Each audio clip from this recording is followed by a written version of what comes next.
Olá a todos, estamos aqui em mais um episódio, mais um videocast, o ERJ 75 anos, diversidade que inspira, conhecimento que transforma. Agradeço a todos vocês que estão ligados no canal da Secretaria de Ciência, Tecnologia e Inovação do Estado do Rio de Janeiro. É uma grande alegria partilharmos desses momentos juntos. Eu sou o Felipe Januzzi, jornalista, assessor de comunicação da Pró-Reitoria de Saúde da UERJ e também do Hospital Universitário Pedro Ernesto. E nesse episódio vamos falar sobre educação em saúde e inovação tecnológica, novas competências para novos tempos. Aqui vamos dar um breve mergulho sobre como formar profissionais de saúde diante de mudanças tecnológicas aceleradas, um grande desafio. Uma análise sobre competências, práticas interdisciplinares e futuro da educação em saúde. E para tal, temos um convidado aqui para lá de especial, que é o professor Mário Fritz.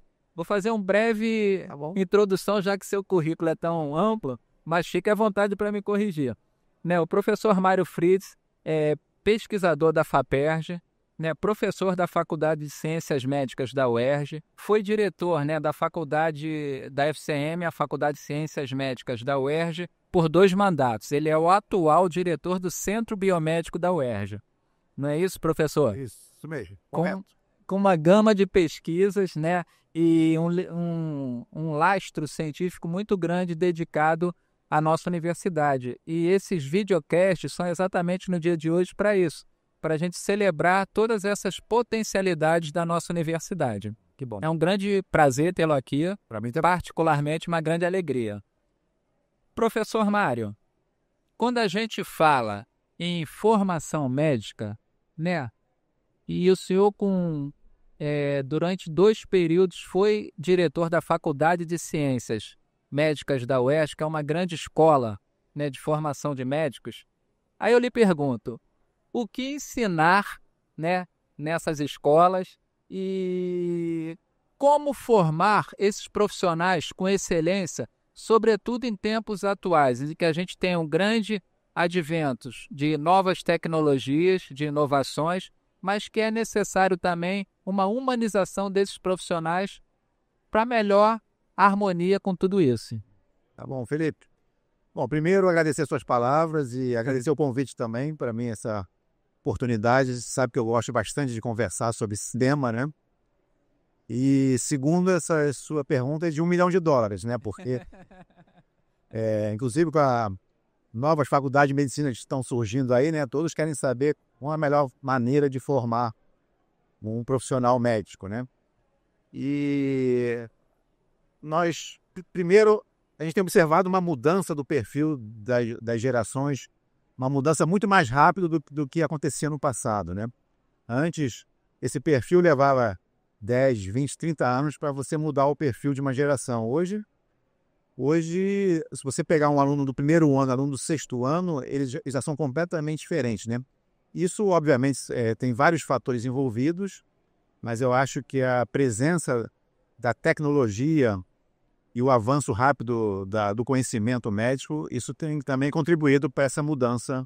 de perfil, Então, nós tínhamos na Faculdade de Medicina um currículo que estava mais de 20 anos parado, estagnado. Então, quando eu assumi a direção em 2016, já havia um processo de estudos para a mudança curricular, que começou em 2012. Em 2018, nós iniciamos um novo currículo. Você vê, levou 6 anos se discutindo um novo currículo. Hoje a gente não pode mais esperar esse tempo, Com certeza. Provavelmente, É um tempo considerável, bastante. E as mudanças aceleradas como estão nos dias de hoje, Porque hoje quem fica parado, ninguém fica parado, Ou você está avançando, ou você, na verdade, está andando para trás. E retroagindo, Retroagindo. Então, eu acredito que no máximo de 5 anos, esses currículos têm que ser revistos e têm que ser incorporados os novos avanços que têm surgido, Então, de uma forma geral, não há dúvida que a tecnologia surgiu para ficar, mas não podemos achar que devemos enfrentar a tecnologia. Pelo contrário, a gente tem que se aliar à tecnologia e trazer ela para apoiar a formação e a prática médica, né? Com certeza. Isso, na prática, no momento, é um pouco difícil de transição, porque os professores, eles são de outra geração, onde foram criados sem essa tecnologia, né? Então, os próprios professores, aqueles que ensinam, precisam também aprender essa própria tecnologia, né? Só para te dar um exemplo, a gente está lançando agora na universidade um livro da clínica médica, né? Sobre justamente o ensino da semiologia. E um dos capítulos pioneiros é o uso de ultrassonografia à beira do leito, né? Que hoje o próprio ultrassom, ele quase que substitui um estetoscópio, né? Se você, hoje já tem até aplicativos e softwares que você conecta no celular e você, com o celular, você usa um transdutor e você vê se tem algum derrame no coração, no pulmão, no abdômen. Então, esse tipo de tecnologia que eu falei que a gente tem que se aliar e trazer o que pode ajudar não só no ensino, na prática, mas, como eu disse, os próprios professores precisam também aprender a utilizar essa tecnologia, e a gente sabe que às vezes é o que acontece, os próprios alunos acabam sabendo mais do que os docentes, né? Então a gente tem que ter cuidado nessa transição. Daqui a alguns anos isso já vai estar resolvido, mas no momento a gente está nessa transição e a gente precisa investir e trabalhar nisso e pensar na capacitação docente, né? Na faculdade nós também fizemos um programa de desenvolvimento docente justamente para aqueles professores que tiverem interesse em participar em reciclagem, apertar, a gente oferecer cursos de capacitação nessas tecnologias. A pandemia fez acelerar muito a questão da tecnologia, né? Até mesmo para o ensino na formação dos novos médicos, né? Perfeito. Até mesmo a questão da comunicação, né? A gente teve que aprender todas essas ferramentas de tecnologia, de comunicação, não só para dar as aulas, mas para fazer as discussões. E o que surgiu ali, felizmente, ficou até hoje. Acho que estamos avançando. Hoje está praticamente automático, né, o uso dessas ferramentas. Mas você vê, isso foi uma conquista que foi acelerada pela pandemia. Então, isso se desenvolveu rapidamente, 1 ou 2 anos, todo mundo, alunos, professores, técnicos administrativos, todos tiveram que aprender e hoje já estão mais automáticos nessas ferramentas. Então, são só exemplos que vão surgindo, né? Aquele momento de vulnerabilidade fez com que ele precisava de uma celeridade nas ações, né? Exatamente. E o senhor até citou, já antecipou uma questão que eu ia abordar aqui com o senhor. Rememorando esse tempo da pandemia, né, a gente vê que o complexo de saúde da UERJ deu várias lições em sociedade, né? Por assim dizer, foi referência nacional e até internacional. Sem dúvida. E um desses mecanismos foi esse senso de trabalho em equipe e de interdisciplinaridade também, né? Eram várias especialidades envolvidas com uma finalidade principal, que era salvar vidas. Eu queria que o senhor, como acompanhou isso tudo muito bem, falasse um pouquinho desse momento, né? O que ele trouxe de aprendizado, né? Quais os principais legados que aquele momento nos deixaram, né? Que reverberam até hoje e certamente permanecerão por muitas gerações, né? Essa foi uma questão importante, né? É um período que jamais vamos esquecer, né? Pelo bem e pelo mal, né? Porque tivemos que fazer isso tudo no meio de uma tensão emocional muito grande, um estresse, pessoas tendo perdas familiares, de amigos e ao mesmo tempo tendo que lidar com essa situação toda. Então, momentos de muita dor, né? Momentos de muita dor, mas foi também um momento que houve uma maior integração dessas diferentes áreas da saúde, né? Só para te dar o exemplo, a questão da vacina. Quando surgiu a vacinação, a gente trabalhou muito da equipe médica com a equipe de enfermagem para poder fazer as atividades de vacinação lá na universidade, né? Trabalhando muito com estudos de nutrição para também dar as orientações para o período de melhor alimentação.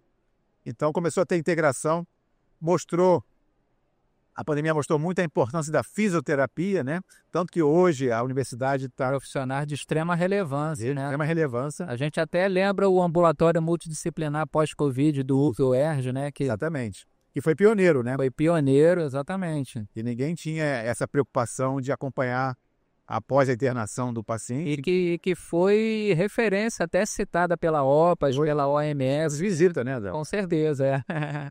Então, e hoje a universidade, por exemplo, sentiu a necessidade de criar logo o curso de graduação em fisioterapia, né? Que é um dos poucos cursos da área de saúde que a universidade não tem. Então, tudo isso também é resultado da importância que a pandemia acabou demonstrando na época. Então, esse espírito de colaboração que sempre teve, mas eu acho que estava meio adormecido. Eu acho que isso ficou muito fortalecido durante a pandemia. E eu agora, na direção do Centro Biomédico, tenho procurado ainda mais fazer essa integração com todas essas unidades de saúde, né? O senhor até entrou também na minha próxima questão, que eu ia falar do Centro Biomédico, né? O senhor é o atual diretor do Centro Biomédico da UERJ, e eu queria que o senhor falasse sobre o seu trabalho que já vem sendo alavancado, né? As potencialidades desse centro, né? No sentido de integração, de articulação, de proposição mesmo, né? E os desafios, né? Porque a gente sabe que os desafios, né, numa universidade pública são grandes. Queria que o senhor falasse um pouquinho para aqueles que estão nos assistindo sobre o que vem sendo realizado. Que bom. Não, quando eu iniciei na direção do Centro Biomédico, em janeiro de 2024, né?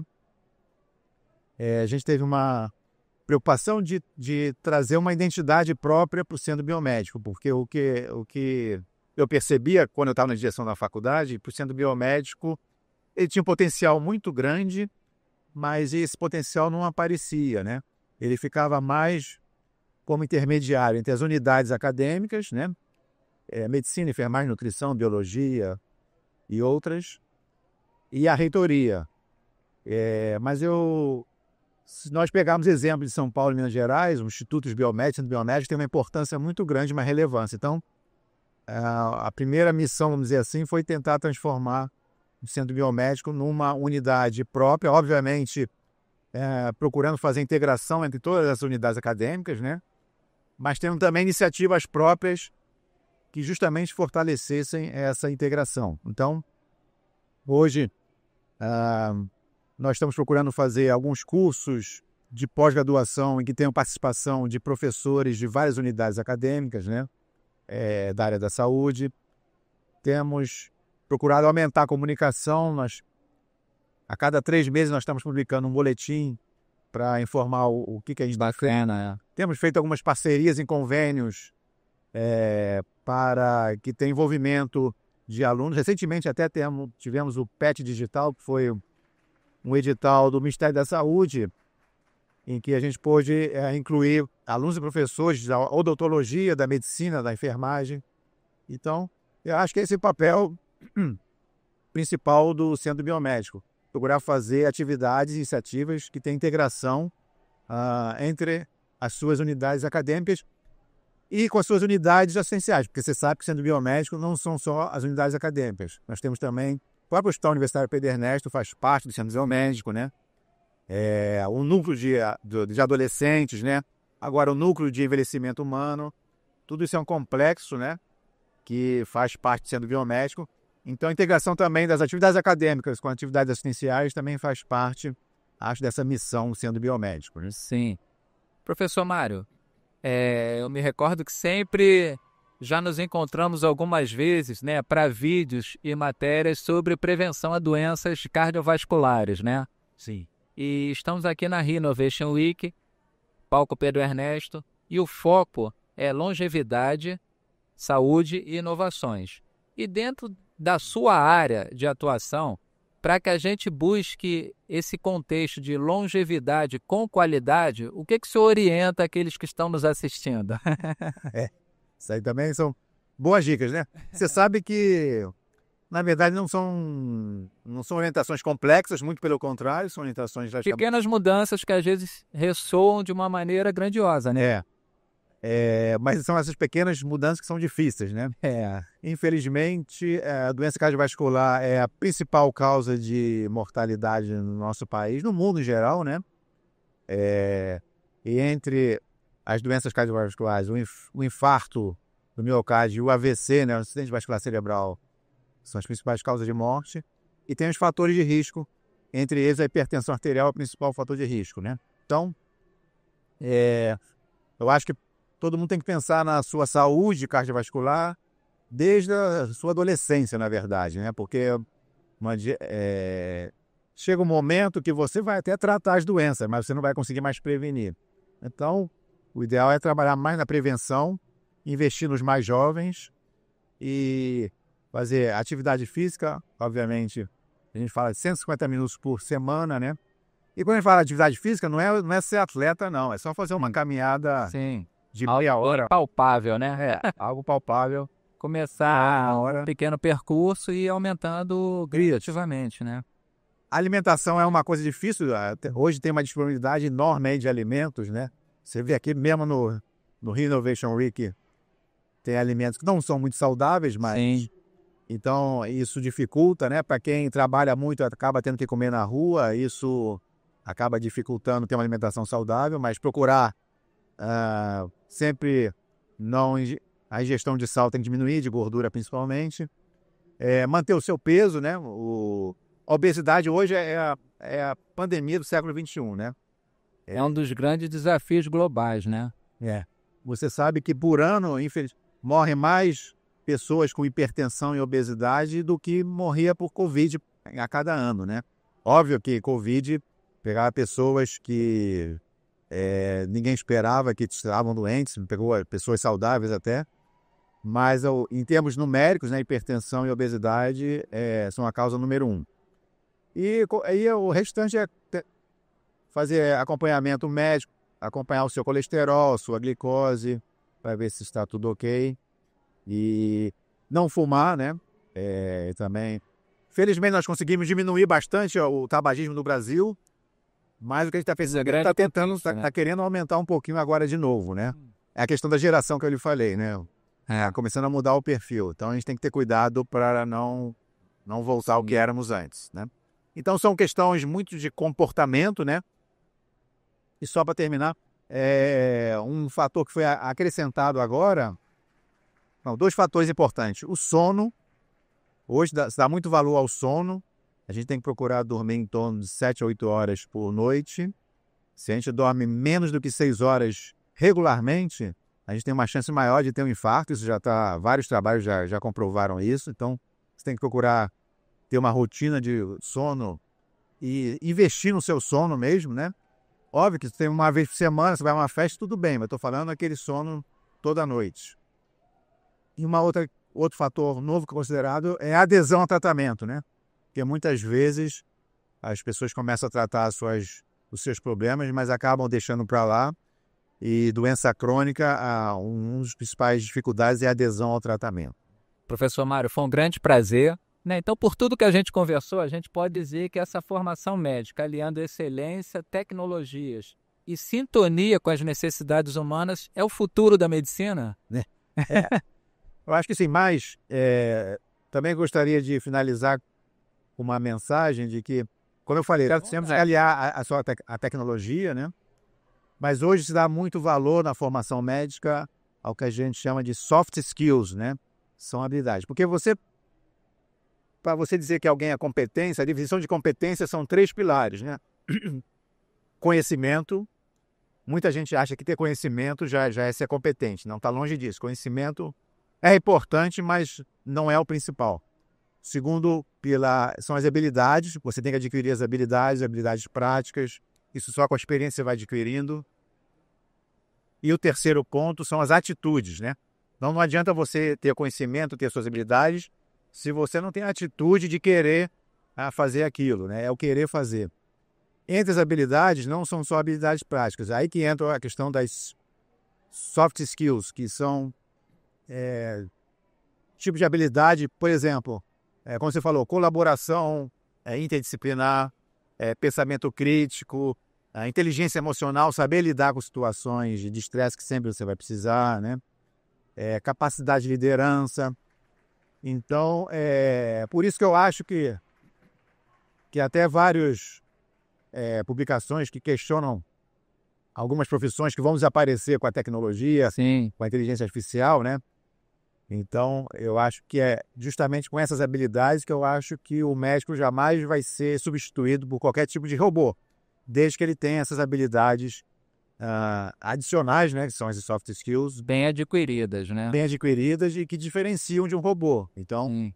é óbvio que tem algumas áreas médicas que podem ser substituídas, mas áreas mais técnicas, né, de laudos de imagens e outros, mas esse tipo de relacionamento humano, né, essas capacidades de relacionamento, de colaboração, eu acho que isso é próprio do desenvolvimento humano, que eu acho que é isso que deve ser fortalecido desde a formação na graduação.